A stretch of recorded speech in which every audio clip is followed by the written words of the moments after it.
But I feel like that's the furthest I've seen them go. Like I've never seen them explicitly be like, we have whips and nipple clamps and we're doing all this extra stuff. Yeah. So it was a lot. It was a lot to handle.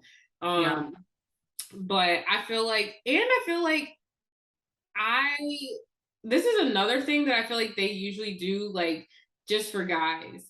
Like, Mhm. I feel like if they did this on The Bachelor, where it was, like, an all-women cast of contestants, like, that would not fly. They'd be like, "Oh, the lead is just sexualizing them and, like, just wants to, like, see how they are in bed and da da da," and it's like, while sexual compatibility is important in a relationship, I feel like The Bachelor, Bachelorette just gets away so much more with like overly sexualizing men and like Yeah. always making men like take off their shirts, like wear a speedo, like.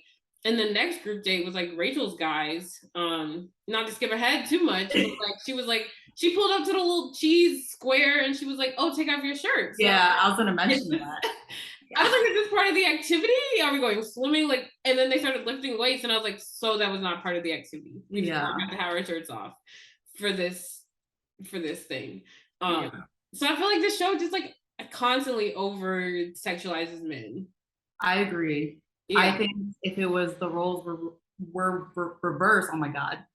If the roles were reversed, then the viewers would boycott the show. Like Bachelor Nation would boycott the show because I agree. It's absolutely. like maybe these women aren't comfortable with stripping down in, and having their bodies exposed and then being whipped and clamped on the neck and all that, Yeah, that, and we don't even know if these guys are comfortable with that. Like, granted, I don't know what happened off camera, if anyone said, hey, I'm not comfortable with this, but I feel like if they didn't participate in the date, it would be a red flag for yeah, production, for viewers, for Gabby.